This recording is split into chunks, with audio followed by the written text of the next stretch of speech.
everyone. So welcome you on this second module of personality development and self confidence, जो एक soft skill और life skill का part है.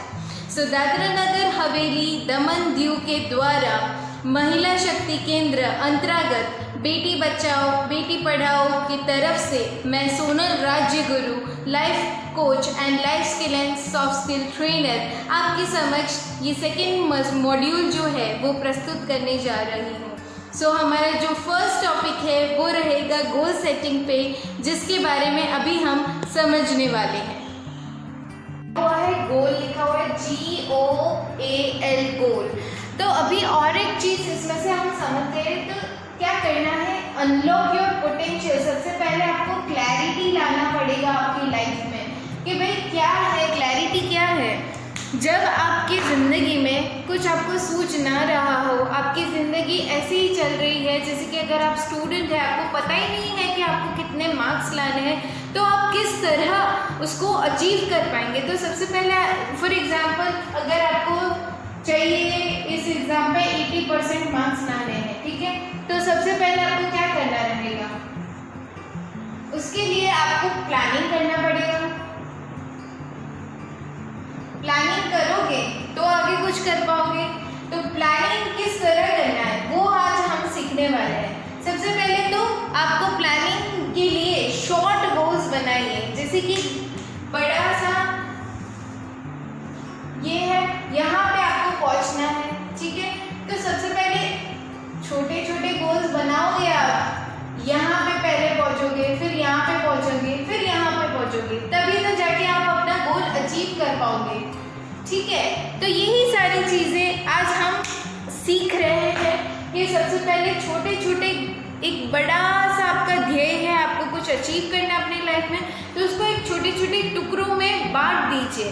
उसके बाद एक एक स्टेप लेके उसके तरफ बढ़िए, तो आपको ज़रूर से रिजल्ट्स मिलेंगे. जैसे कि हमने यहाँ पे एग्जाम्पल लिया है 80% स्टूडेंट्स को लाना है, ठीक है, तो अभी वो किस तरह प्लानिंग करेगा, तो भाई महीने का कैलेंडर है, ठीक है, अभी उस हिसाब से आपका कैलेंडर में प्लानिंग करोगे. Day 1, day 2, day 3, day 4, day 5, day 6 को क्या क्या क्या कौन से पूरा टाइम टेबल बनाना है उसको, और उस हिसाब से आपको गोल सेट करना है कि भाई मैं इतने दिन इतना पढ़ता हूँ, और उसका टेस्ट खुद ही लो या फिर आपके कोई शिक्षक है जिसके पास से आप सीख रहे हैं, तो टेस्ट लो, रिवीजन करते रहो, रिहर्स करते रहो, जो भी आप कर रहे हो उसको अपडेट करते रहो.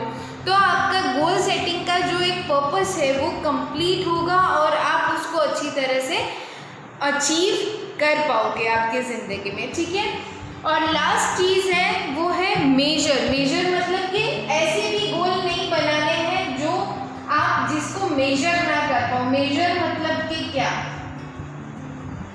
अगर अपने ज़िंदगी में आपकी कैपेसिटी है सिर्फ 50% लाना, ठीक है, ऐसा नहीं है, सबकी कैपेसिटी अलग अलग होती है. कोई 80% वाला होता है, कोई 70% वाला होता है, कोई 50% वाला होता है. तो अगर आपको कुछ अचीव करना है तो आपको क्या करना होगा, सबसे पहले आपको पता है कि मेरा एवरेज मैं कितना पढ़ पाता हूँ, मैं कितना पढ़ पाती हूँ, उस हिसाब से आप प्लानिंग कीजिए. और अनरियलिस्टिक गोल मतलब जो नहीं अचीव कर सकते वैसे टाइप के गोल आपको चूज नहीं करने हैं.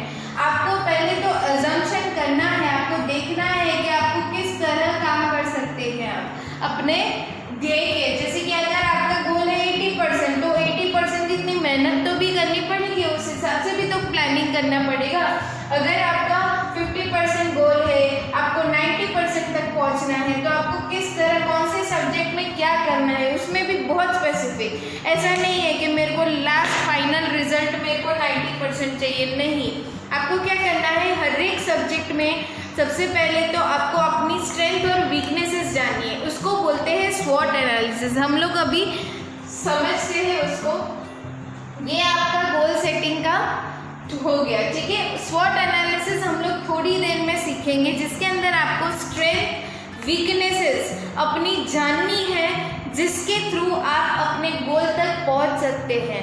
जैसे कि स्वॉट एनालिसिस क्या होता है, जिसके अंदर सबसे पहले तो आपकी स्ट्रेंथ, आपकी किस में क्षमता ज़्यादा है उसके बारे में हम जानेंगे. ठीक है,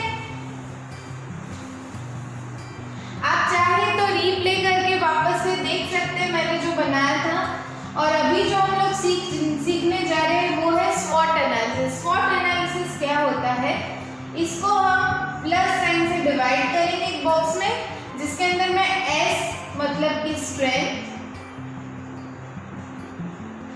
वीकनेस, O मतलब अपॉर्चुनिटी, अपॉर्चुनिटी मतलब कि मौका, मौका ले लेना, और थ्रेट, थ्रेट मतलब मुश्किल या आना। ठीक है, अभी आपको पता चल गया कि आपकी स्ट्रेंथ क्या है, आप किस में अच्छे हैं। स्ट्रेंथ मतलब कि क्षमता, कौन सी चीज़ में।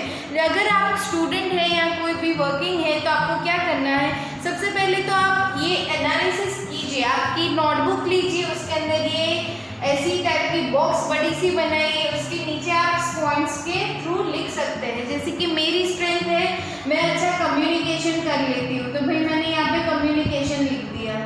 ठीक है, मुझे अच्छा सा ड्राइंग आता है, मुझे क्या बोलते हैं आर्टिस्ट हूँ, मुझे अच्छे से ड्रॉ करना बहुत अच्छी तरह से आता है, ड्राइंग करना मुझे बहुत पसंद है, तो वो ऐसी सारी चीज़ें। तो अगर आप स्टूडेंट हैं तो सबसे पहले आप कौन सी स्पोर्ट्स में अच्छे हो सकते हैं, आप कोई भी आर्टिस्ट की स्पर्धा में अच्छे हो सकते हैं, या कुछ भी हो सकता है। तो आपको सबसे पहले पढ़ाई में, आपको अगर आपका गोल ऐसा है, आपको आपका ध्येय कुछ ऐसा है कि मुझे पढ़ाई में अच्छा करना है, तो आप पढ़ाई के रिलेटेड स्वॉट एनालिसिस कीजिए। अगर आपका ध्येय है कि आपको फॉर एग्जांपल आपको कुछ स्पोर्ट्स में आगे बढ़ना है, तो आप स्पोर्ट्स का भी लिख सकते हो अलग से। ठीक है, म्यूज़िक का है तो म्यूज़िक का भी बना सकते हो। वैसे सब चीज़ का अलग अलग से आप बना सकते हो, और ये चीज़ बहुत ही हेल्पफुल है आपको गोल पहुंचाने के लिए। ठीक है, तो आप क्या कर सकते हैं, जैसे कि आपको क्षमताएं अपनी पता चलेगी, मेरे को मैं इस चीज़ में अच्छी हूँ या अच्छा हूँ। फिर आ गया वीकनेस, कि मैं इस चीज़ में अच्छा नहीं हूँ, मैं इस चीज़ में अच्छा हूँ। ये दोनों चीज़ पता चली। वीकनेस मतलब क्या कि जो चीज़ में आप अच्छे नहीं हो उसके बारे में आपको लिखना है। ठीक है, तो जैसे ये पता चल गया, आपकी लाइफ में क्लैरिटी आ गई।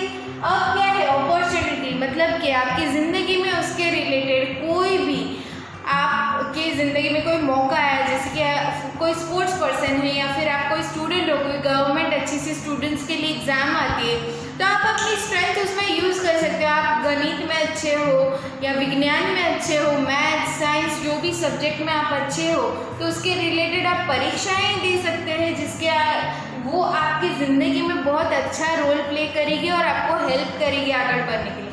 और थ्रेट्स, थ्रेट्स मतलब कि क्या, जो भी चीज़ आपको बैकलॉग करती है, जैसे कि आपकी वीकनेस की वजह से कुछ मौका आपके हाथ से छूट जा रहा है। ठीक है, तो आप उसको किस तरह अच्छी तरह से यूज़ कर सकते हैं अपनी स्ट्रेंथ के थ्रू। जैसे कि आपकी ज़िंदगी में कुछ मुश्किलें आती है, आपको हमेशा ऐसा फील होता है मैं ये स्पोर्ट्स में अच्छा नहीं हूँ, मुझे क्रिकेट अच्छा नहीं आता है, मैं नहीं खेल पाता हूँ, मैं मेन टीम में पार्टिसिपेट ही नहीं कर पाता हूँ। तो वो क्यों होता है, वो इसके वजह से होता है, जो वो एक फील आ जाना है। ठीक है, पर आपकी जो स्ट्रेंथ है उसको आपको फोकस करके आपको वो सारी चीज़ों में जाना है जिसमें आप अच्छे हैं, और जो नहीं अच्छे हैं उसको सुधारने का ट्राई करना है, और आपको उसी दिशा में जाना है। सो हम नेक्स्ट टॉपिक की तरफ बढ़ रहे हैं, वो है क्या है डिसीजन मेकिंग, सेल्फ मैनेजमेंट और टाइम मैनेजमेंट। सबसे इम्पॉर्टेंट चीज़ हम लोग डिस्कस करने जाने वाले हैं। अगर आपकी ज़िंदगी में आपका कुछ लक्ष्य है कि आपको यहाँ पे पहुँचना है, हमने जैसे कि गोल सेटिंग की बात की, लक्ष्य की सेटिंग की बात की कि हमको यहाँ पे पहुँचना है, तो वो किस तरह पॉसिबल है। जैसे कि आपका अगर डिसीजन मेकिंग की क्षमता कितनी स्ट्रॉन्ग है उस पर बहुत डिपेंडेंट रहता है ये सारी चीज़ें।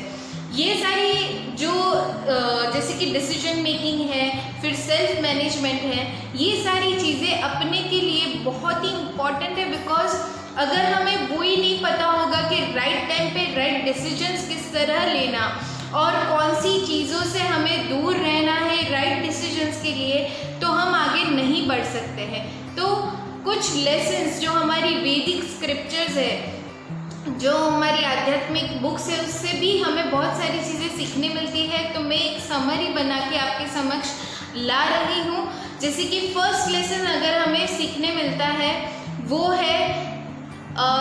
वो हमें बहुत मोटिवेशन देता है। अगर हमने एक डिसीजन ले लिया, सबसे पहले तो हम लोग जान लेते हैं कि डिसीजंस के बेनिफिट्स क्या है। बेनिफिट मतलब फ़ायदे क्या है, कि अगर हमने राइट डिसीजन लिया तो वो कौन सी चीज़ हमें हेल्प कर सकती है। तो पहली चीज़ आती है वो है हमारा टाइम बचाती है। जैसे कि फॉर एग्जांपल हमने एक डिसीजन ले लिया, ठीक है, कि भाई मुझे यही करना है। जैसे कि अगर आप स्टूडेंट है और आपको पता चल गया कि भाई आपने दिन में इतने टाइम पढ़ाई करनी ही करनी है, और आपने एक डिसीजन ले लिया है कि भाई मेरे को ये गोल है मेरे को 80% या 70% लाना है, और आपने एक डिसीजन ले लिया और वो ख़त्म, ठीक है, और उसके बेसिस पे आप अपना काम शुरू कर रहे हैं, ठीक है। तो वो आपका टाइम बचा रहा है, कन्फ्यूजन नहीं है कि भाई ये पढ़ाई करूँ, ये बुक ले लूँ, पहले पढ़ाई करूँ।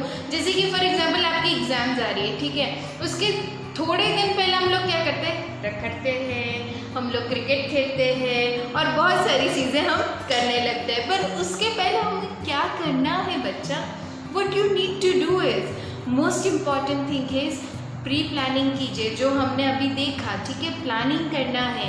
अगर हमें एग्ज़ाम में मार्क्स अच्छे लाने हैं, अच्छी सी पढ़ाई करनी है, तो सबसे पहले तो उसका डिसीजन लेना पड़ेगा आपको कि भाई मेरे को इतने दिन इतने टाइम तक पढ़ना पड़ेगा, तब जाके मुझे ये मार्क्स मिलने वाले हैं, तब जाके मैं अच्छे से पढ़ाई कर सकूँगा, ठीक है। तो पहले तो इंटरनली आपको क्लियर रहना है। दूसरी बात, एक रिस्पेक्ट मिलने लगती है। अगर आपके घर में आप अगर कुछ ऐसे स्टूडेंट हो जो बाहर ही घूमते रहते हो या फिर खेलने में ज़्यादा आपको रुचि है, ठीक है, तो आपके परिवार वाले हमेशा क्या बोलते हैं, बच्चा तू घर पे आ जा, तुझे पढ़ाई नहीं करनी। बहुत सारे बच्चे ऐसे फ्रस्ट्रेटेड हो जाते हैं माँ बाप से।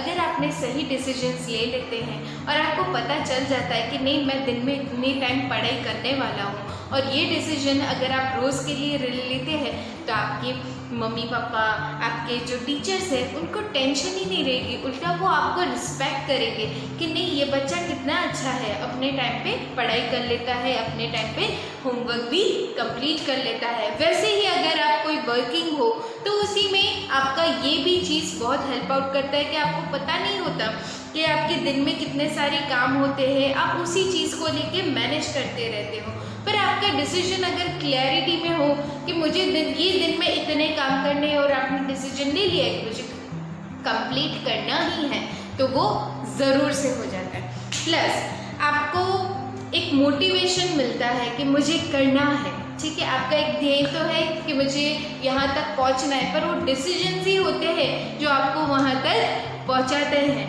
ठीक है। अभी एक कॉन्सेप्ट को हमें समझना है। बहुत सारी ज़िंदगी में, जैसे कि ये अभी कोविड-19 की एक सिचुएशन आई, बहुत सारे जनों को बहुत सारी चेंजेस फेस करने पड़े। जैसे कि स्टूडेंट है, टोटली ऑनलाइन क्लासेस हो चुकी हैं, अभी भी आप मेरा वीडियो भी तो ऑनलाइन देख रहे हैं, तो काफ़ी ज़िंदगी में चेंजेस हुए हैं। तो उससे हम रिलेट किस तरह कर सकते हैं, वो बात को आपको समझना पड़ेगा। तो कैसे समझोगे, तो how to take tough situations में टफ डिसीजंस किस तरह लेने, ठीक है। ये भी तो टफ सिचुएशन है ना कोविड-19 का। तो भाई अभी मैं पढ़ाई करूँ कि नहीं, ऑनलाइन एंड्रॉयड फ़ोन अवेलेबल है कि नहीं, अब मैं क्या करूँ आगे, किससे मदद मांगूँ। तो ये सारी चीज़ों का एक डिसीजन लेना होता है। हम एज ए स्टूडेंट खुद भी रिस्पॉन्सिबल होते हैं, अपने माँ बाप ही नहीं होते, हम खुद भी उतने ही रिस्पॉन्सिबल है जितने हमारे माँ बाप हैं। तो हमारी पढ़ाई का भी तो हमारा भी तो डिसीजन है, येस और नो, या इट इज़ डेफिनेटली। तो टफ सिचुएशन में टफ डिसीजंस किस तरह लेना, देखो बहुत सारे जन, मैं अभी आपको एक चीज़ पूछती हूँ, अगर मैं आपको बोलूँ कि आपकी ज़िंदगी में दो चीज़ है, ठीक है, दो चीज़ मैं आपको सामने रख रही हूँ। एक चीज़ ऐसी है जो आपको खुशी दे रही है और एक चीज़ है जो नहीं दे रही है। तो ऑब्वियसली बात है, आपका आंसर यही होगा कि मुझे तो जो चीज़ अच्छी है वही मैं लूँगा या लूँगी। तो पर हर बार जो चीज़ अच्छी हमें लगती है वो असल में अच्छी नहीं भी हो सकती। जैसे कि धूम्रपान करना, गंदी आदतें में लगना, वो शायद से आपको खुशी दे रही है, पर क्या वो आपके लिए अच्छी है? क्या वो डिसीजन आपके लिए अच्छा है कि आप उस चीज़ में इन्वॉल्व हो? I don't think so, that will be not your answer, right? पर अगर आप लेते हैं तो अल्टीमेटली आपका कर्मा है, आप सफ़र करते हैं। तो हमेशा इमोशंस, जो हमारी फीलिंग्स है, उस पर कभी भी डिसीजन नहीं लेना चाहिए। That is strictly I am saying. क्यों? बिकॉज जो हमारे इमोशंस होते हैं, अगर हम बहुत ही गुस्से में हैं, ठीक है, मैंने कई सारे इंसानों को देखा है कि वो बहुत खुश होते हैं और खुशी में वो कुछ ऐसे कमिटमेंट्स, कुछ ऐसे वादे कर देते हैं जो वो पूरा नहीं कर सकते हैं।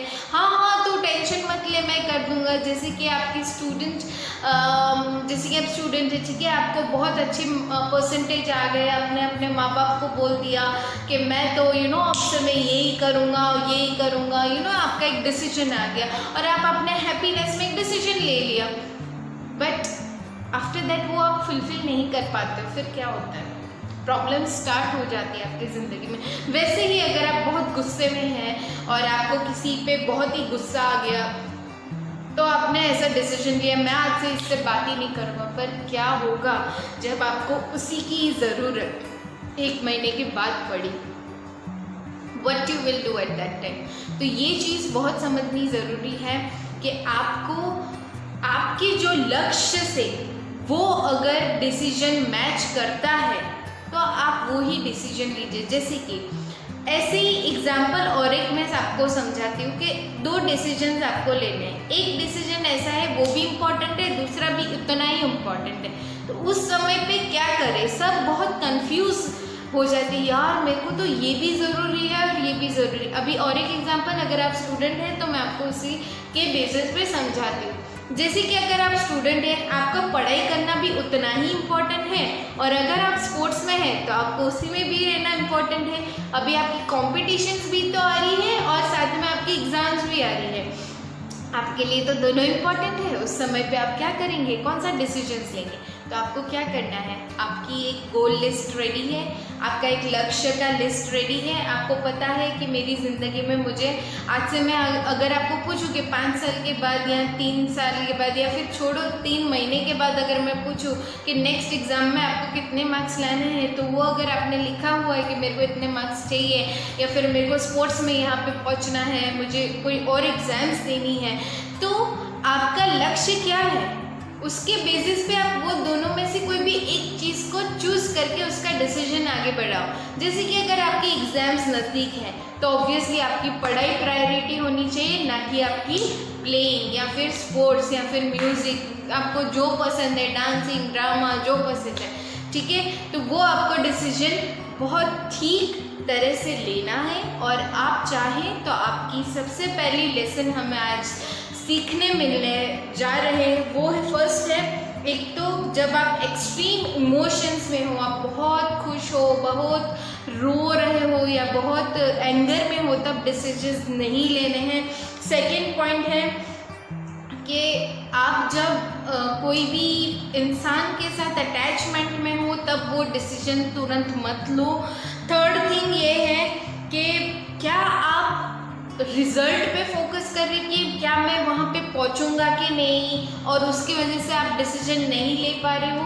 Never ever. देखो, अगर किसी ने भगवत गीता, आप कोई भी हो, देखो भगवत गीता एक ऐसी बुक है जो कॉमनली सब लोग रीड कर सकते हैं, तो ठीक है, तो वो एक वैदिक स्क्रिप्चर है। तो मैं उसका एग्जाम्पल लेके आपको समझाती हूँ कि जब अर्जुन महाभारत के युद्ध में, वो भी तो एक कन्फ्यूज थे, ठीक है, तो श्री कृष्ण जी ने उनको समझाया और एक राइट डिसीजन लेने का मोटिवेट किया उनको। पर वो क्या सोच रहे थे कि अगर मैंने उनके जो कजिन्स थे, ठीक है, उनके सामने जो कौरवास थे, तो उनको वो मारने का डिसीजन उनको नहीं फील हो रहा था, बिकॉज वो एक कंफर्ट जोन में थे। उनके लिए वो हैप्पीनेस नहीं थी, वो खुश नहीं थे कि उनको मार के उनको खुशी मिले। तो इसकी वजह से वो एक तो पीछे पड़ रहे थे, और सेकेंडली कौन सी चीज़ थी जो उनको ऐसा फील करवा रही थी कि अगर ये मर गए तो उसके बाद क्या होगा। तो सबसे पहले आपको बात ये समझनी है कि अगर आप कोई डिसीजंस लेते हैं, ठीक है, तो आपके लिए सबसे इम्पॉर्टेंट चीज़ ये होनी चाहिए कि इमोशंस पे और रिजल्ट पे फोकस नहीं करना है। आपको जो अभी के लिए जो ज़रूरत है, जो हमने कल सीखा था, प्रेजेंट में जीना सीखो, प्रेजेंट चीज़ पे फोकस करो। आपको सिर्फ अपना कर्म करना है, फल की चिंता नहीं करनी है। सो ये हमें लेसन सीखने मिल रहा है। जो 5वां लेसन है वो क्या है, एक हायर फ्रीक्वेंसी, जो मैंने बोल रही थी कि भगवान के साथ आपका अगर कनेक्शन होगा तो आसानी से सारी चीज़ें आसान हो जाती है। तो अभी की जो जनरेशन है उनको सिर्फ फैमिली ट्रेंड्स की वजह से, फैमिली अगर किसी माता या फिर किसी भी भगवान को मानती है तो वो मान लेते, पर ऐसा नहीं है। आप खुद भी एक्सपीरियंस करना, अगर आप स्टूडेंट हैं, भगवान भी आपके साथ रहते हैं, वो हमेशा आपको हेल्प आउट करते हैं। तो आपको विश्वास रखना है कि अगर मैं ये डिसीजन लेता हूँ या लेती हूँ तो वो हमारे साथ है और वो मुझे हेल्प कर रहे हैं। तो ट्रस्ट होना सबसे ज़्यादा इम्पॉर्टेंट है। छठी चीज़ है कि अगर आप कोई राइट डिसीजन प्रॉपर तरीके से नहीं ले पा रहे हैं या कहीं पे कंफ्यूज हो रहे हैं तो ज़रूर से एक राइट गाइडेंस, एक राइट पर्सन के पास, आपके पेरेंट्स हो या आपकी, जैसे कि कोई आपका लक्ष्य है, जैसे कि मैंने बोला कि आपको स्पोर्ट्स में आगे बढ़ना है, तो आप कोई स्पोर्ट्स टीचर को जाके आपकी उनकी हेल्प लो कि भाई मेरे को ये चीज़ नहीं आ रही है, मैं कैसे हेल्प आउट करूँ। अगर आपको कोई सब्जेक्ट में आपको कोई चीज़ नहीं आ रही है और आपको उसमें सीखना है तो आप उस समय पे क्या करोगे, वो टीचर है या कोई ऐसा इंसान जिसको इसमें एक्सपर्टीज़ है, उसको पता है कि किस तरह इसको सॉल्व करना है। आपका कोई फ्रेंड हो सकता है, आपकी कोई टीचर हो सकती है। टाइम निकाल के प्लीज़ उनके पास जाके वो बताइए उनको कि मुझे ये प्रॉब्लम हो रही है, आप प्लीज़ मुझे हेल्प आउट कीजिए। तो ये डिसीजंस जो है वो बहुत इम्पॉर्टेंट है और टाइम पे अगर लिया जाए तो आपको बहुत ही हेल्पफुल रहेगा। जैसे कि हमने अभी देखा था, ठीक है, गोल सेटिंग के बारे में हमने बात की, डिसीजन मेकिंग के बारे में बात कर ली। अभी हम मोस्ट इम्पॉर्टेंट टॉपिक को टच करने जा रहे हैं, वो है सेल्फ मैनेजमेंट और टाइम मैनेजमेंट। तो भाई दोनों चीज़ में क्या डिफरेंस है, अब मैं ये समझाती हूँ आपको कि भाई time management what is this, ये है क्या। सब लोग बोलते हैं कि भाई ये टाइम मैनेजमेंट करो, पढ़ाई का एक टाइम टेबल बनाओ, कितना दिमाग खा जाते नहीं, टीचर्स है, पेरेंट्स है, सब लोग बहुत बोलते हैं। बट मेरे हिसाब से टाइम मैनेजमेंट जैसी कोई चीज़ होती ही नहीं है। ज़रा मैं आपको वो भी बता दूँ कि actually this is self management. देखो 24 घंटे ज़िंदगी के मिलते हैं आपको दिन के, ठीक है, दिन के 24 घंटे मिलते हैं, सबको मिलते हैं। अभी बहुत सारे लोग बहुत आसानी से, आपको बहुत सारे जन ऐसे मिलेंगे जो बहुत आसानी से अपना टाइम पूरे दिन का मैनेज कर लेते, उनका सारा काम आसानी से ख़त्म हो जाता है। वो किस तरह होता है, बिकॉज वो अपने आप को मैनेज करते हैं और ना ही टाइम को। टाइम तो भाई चलता ही रहता है। मेन इम्पॉर्टेंट चीज़ क्या है, हमें यहाँ पे ये चीज़ समझनी है कि सबसे ज़्यादा हमें अपने खुद को मैनेज करना है। पर यही लोग भूल जाते हैं और वो ये समझते हैं कि मेरे हाथ से टाइम निकल जा रहा है। पर ज़रा मैं आपको ये बता दूँ कि हम एक एग्जाम्पल के ज़रिए ज़रूर समझेंगे थोड़ी ही देर में। 5 मिनट्स में मैं आपको बताने वाली हूँ। उसके पहले हम थोड़ा सा ये सेल्फ मैनेजमेंट के कॉन्सेप्ट को समझते हैं कि एग्जैक्टली ये किस तरह वर्क करता है। देखो कोई भी इंसान हो ना, हमारा टाइम किस तरह चला जाता है पता है, या तो बहुत ज़्यादा सोचने में, कि जैसे कि मैंने आपके लक्ष्य के बारे में हमने बात की थी कि भाई मुझे यहाँ पे पहुँचना है, ये करना है, वो करना है, ठीक है, तो वो वही सोचने में अपना टाइम निकाल देते हैं और कुछ एक्शंस लेते ही नहीं है, एक डिसीजन पे पहुंचते ही नहीं है। तो ये जो डिसीजन मेकिंग है और सेल्फ मैनेजमेंट, ये दोनों हैंड इन हैंड जाते हैं। हैंड इन हैंड मतलब एक साथ जाते हैं। अगर अच्छे से डिसीजन लेना है तो सबसे पहले आपका जो थिंकिंग है वो थोड़ा कंट्रोल में करना पड़ेगा। और मैंने आपको समझाया था फर्स्ट मॉड्यूल में, और जो हमारा नेक्स्ट मॉड्यूल आना है इसमें भी मैं आपको क्लैरिटी किस तरह लानी है अपनी ज़िंदगी में वो भी सिखाने वाली हूँ। बट डिसीजन मेकिंग से आपका बहुत ही ये जो ओवर थिंकिंग रहता है, जिसके वजह से आपका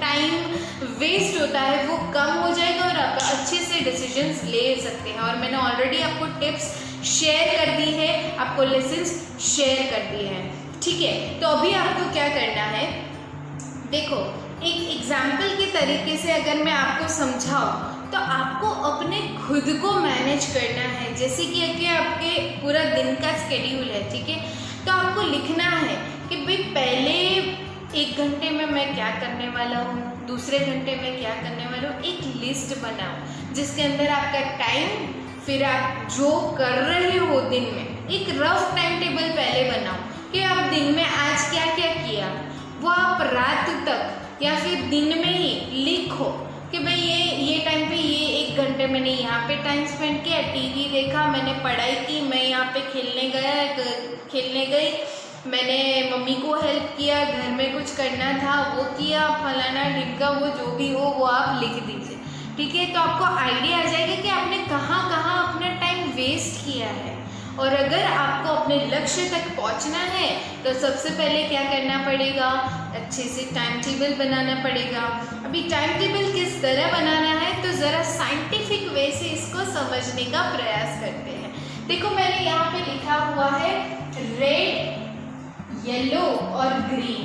हम एक सिग्नल होता है ना, आपको पता है ना, ट्रैफिक सिग्नल होता है, उसमें रेड लाइट होती है, येलो लाइट होती है और एक ग्रीन लाइट होती है। अभी इसके बेसिस पे मैं आपको पूरा टाइम मैनेजमेंट का कॉन्सेप्ट समझाती हूँ। जैसे कि ये रेड लाइट है, ठीक है, रेड लाइट किसको वो करती है, स्टॉप। स्टॉप मतलब कि क्या, जो ज़िंदगी में हमारी ये 24 आवर्स है, ठीक है, आपका ज़िंदगी में जो चीज़ आपको चाहिए जैसे कि करनी है पर आप उसको प्रोक्रेस्टिनेट कर देते। प्रोक्रेस्टिनेट मतलब कि डिले करते रहते हैं हर बार, कि लेज़ी बन जाते हैं, मुझे आलस आ गई है, मुझे आज नहीं करना है, ये ज़रूरी था पर मैंने किया नहीं। जैसे कि अगर आपका होमवर्क, कल अगर आपकी टीचर को वो होमवर्क प्रेजेंट करना है और आज वो सोच रहे हैं यार मेरे को तो खेलने में इंटरेस्ट है, आप क्या कर देते हैं, मुझे तो खेलने में इंटरेस्ट है और मुझे होमवर्क नहीं करना। Is it true? ये नहीं करना चाहिए, दिस इज नॉट गुड। तो ये जो है हम रेड टाइप का टाइम मैनेज करते हैं। अभी हम येलो का एग्जाम्पल से समझते हैं। येलो मतलब कि क्या, जैसे कि रूटीन की चीज़, फॉर एग्जाम्पल आपका स्पोर्ट्स में सिलेक्शन होने वाला है तो उसकी प्रैक्टिस करनी है, ठीक है। अभी डेट आपको आज से 2-3 दिन की बात दी है, तो अगर आज आप नहीं करोगे पर कल आपको प्रैक्टिस करनी ही पड़ेगी ताकि आपका सिलेक्शन हो जाए, तो वो आएगा। वैसी टाइप का टाइम मैनेजमेंट होता है येलो में, जहाँ पे आपका मीडियम कैन डू आफ्टरवर्ड्स, मतलब कि मैं बाद में उस चीज को कर सकता हूँ या कर सकती हूँ। और ये है ग्रीन। ग्रीन सिग्नल मतलब कि क्या, कि जो चीज कीप मूविंग, मतलब कि हर रोज रूटीन में वो चीज आपकी होती ही होती है। मतलब कि फॉर एग्जाम्पल आप रोज ब्रश करते हो, आप रोज नहाते हो, वो सारी चीज आपकी रूटीन में है, वो भी तो टाइम मैनेजमेंट के अंदर ही है, वो टाइम मैनेजमेंट के बाहर नहीं है, ठीक है। तो जैसे कि आप ब्रश करते हो, आप ये नहाते धोते हो, और आपका एक रूटीन, जैसे कि आप रोज खेलने जाते हो, तो वो भी आपका ग्रीन सिग्नल के अंदर इंक्लूडेड है, ठीक है। अभी आपको क्या करना है, जैसे ही मैंने आपको एक टाइम टेबल बनाने के लिए बोला ना, तो आपको क्या करना है, बिफोर यू वेक अप, मतलब कि आप सुबह उठते हैं उससे पहले अगली रात को क्या करना है, आपकी डायरी अच्छे से बनाइए। ये आपके लिए टास्क दे रही हूँ, ठीक है, आपको एक्टिविटी दे रही हूँ जो आपको करनी है, ठीक है। आपका अच्छे से टाइम मैनेजमेंट हो जाएगा और आपको भी बहुत मजा आएगा, ठीक है। अच्छे से आप ड्राइंग कर सकते हैं, रेड लिखो, रेड कलर कीजिए, येलो को येलो कलर से लिखिए, और आपकी एक स्क्रैप बुक जैसे बनाइए जिसमें आपको बहुत मज़ा आएगा करने में, और आपको भी समझ में आएगा कि आप अपना टाइम कहाँ पे वेस्ट कर देते हैं, ठीक है। तो क्या करना है, रेड है, रेड कॉलम में आपको क्या लिखना है कि भाई ये मेरे को ज़रूरी है काम करना और मैं नहीं कर रहा हूँ, तो वो लिखो। येलो में जो कल करना था वो शायद से आज भी कर लिया, या फिर मैं और डिले कर रहा हूँ, वो भी चीज़ वो लिखो। और ग्रीन में रेगुलर रूटीन में जो आप चीज़ करते हैं वो आपको लिखनी है।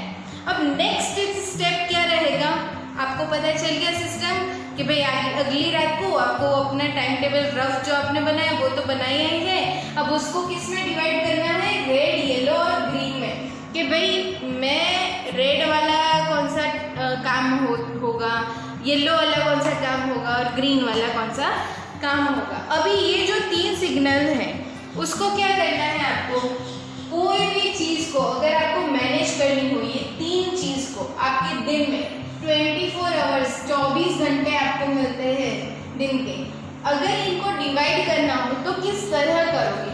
तो सबसे पहली बात तो आपको अर्जेंट चीज़, कोई भी चीज़ अर्जेंट है तो वो कहाँ पे जाएगी, अर्जेंट चीज़ कहाँ पे जाएगी, यहाँ पे रेड में, कि करना ही करना है, करना ही करना है, करना पड़ेगा, ठीक है। फिर नॉट अर्जेंट, मतलब कि जो अर्जेंट इतनी नहीं है वो कहाँ पे जाएगी, येलो में जाएगी। और जो इम्पोर्टेंट है, जो रोज आपको करनी ही करनी है, वो ग्रीन में जाएगी, ठीक है। तो ग्रीन और रेड साथ साथ में जाएंगे, पर आपको क्या करना है, देखो अगर कोई भी लड़का है फॉर एग्जांपल, ठीक है, अगर वो ये रूटीन को फॉलो करता है तो वो अपना जो टाइम लिमिट है वो बहुत अच्छी तरह से डिवाइड कर पाएगा कि भाई मेरे को अभी आज के दिन मेरे लिए कौन सी चीज़ इम्पोर्टेंट है, ठीक है। तो वो क्या रहेगा, इम्पोर्टेंट चीज़ में रेड कलर रहेगा कि भाई मेरे को ये आज कर ही देना है। जैसे कि होमवर्क है, होमवर्क मुझे आज करना है, तो वो क्या हो गया, रेड जो है वो आपकी रूटीन में कन्वर्ट हो गया, मतलब ग्रीन सिग्नल को आपको रेड को जो है, जो अभी तक आप नहीं कर रहे थे वो काम को, जैसे कि आज आपको कल आपको होमवर्क देना है, आपने नहीं कर रहे हैं, तो आपको उसको रूटीन में डालना है कि भाई रोज मुझे होमवर्क करना है। तो जो रेड है, ठीक है, मैं यहाँ पे लिख रही हूँ, let me explain you through this, okay.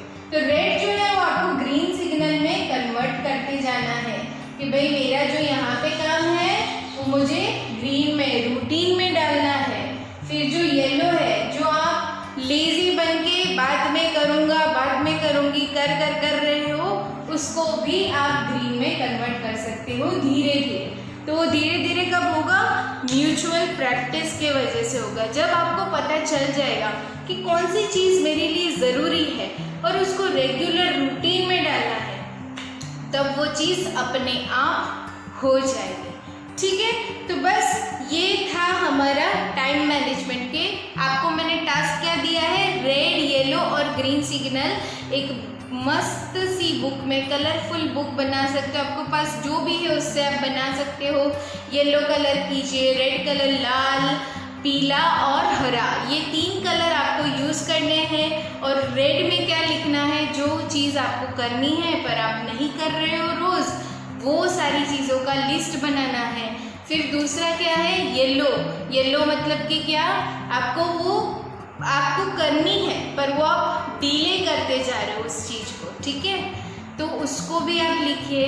फिर ग्रीन, जो आप रेगुलर रूटीन में कर रहे हो, अभी रूटीन के साथ वो रेड वाले को भी किस तरह मैनेज करना, उसी को बोलते हैं सेल्फ मैनेजमेंट। मतलब कि जो मेरी रेगुलर रूटीन है, पर आप देखें ना, रूटीन के काम में आपका टाइम वेस्ट बहुत ही आपका निकलेगा। आप जब रफ टाइम टेबल बनाओगे ना, तो आपको पता चल जाएगा मेरा सबसे ज़्यादा टाइम कहाँ पे वेस्ट हो रहा है। सबसे पहली बात तो आपको जाननी बहुत ज़रूरी है कि टाइम फिक्स रखो। जैसे कि अगर आपने रूटीन में डाल रहे हो ना, तो टाइम को क्या करना है आपको, जैसे कि 1 घंटा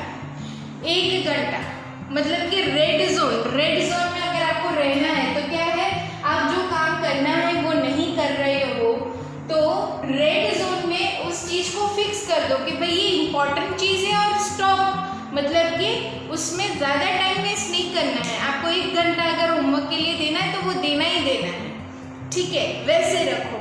फिर येलो चीज़ में स्पोर्ट्स है, म्यूज़िक है, जो आपको अभी ज़रूरत नहीं है। खेलना, बाहर जाना इम्पॉर्टेंट इतना नहीं होता जितना होमवर्क इम्पॉर्टेंट होता है, वो आपको करना ज़रूरी है। टीचर बनना आपकी रिपोर्ट को खराब गिनेगी, यस और नो, तो आपको उस पर फोकस करना पड़ेगा, ठीक है।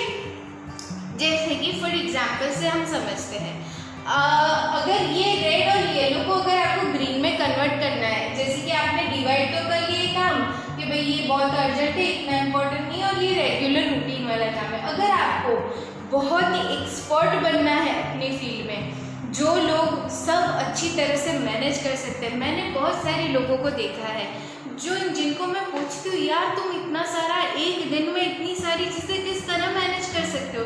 इट इज़ ऑल द कमाल ऑफ दिस सेल्फ मैनेजमेंट। वो किस तरह होता है, वो लोग क्या करते हैं, अपने रेड जोन को ग्रीन जोन में कन्वर्ट कर देते कि जो चीज़ उनको ज़रूरी है वो उसी टाइम पे कर देते हैं। तो उनको रेगुलरली जो चीज़ ज़रूरी है वो रेगुलरली ग्रीन जोन में डाल ही देते, मेरे को ये करना ही करना है।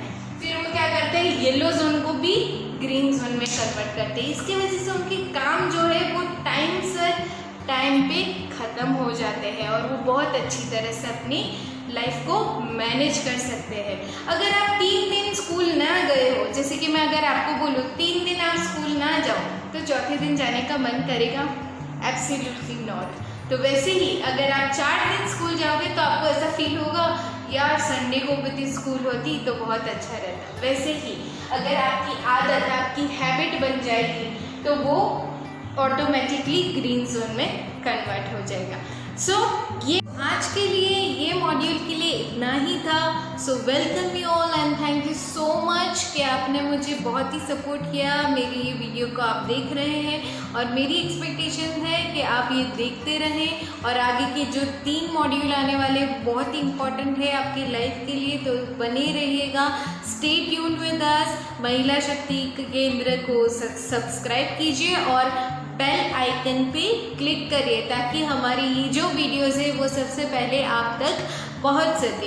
एंड मैं आप सभी का आभार मानती हूँ and I am signing off. Thank you so much.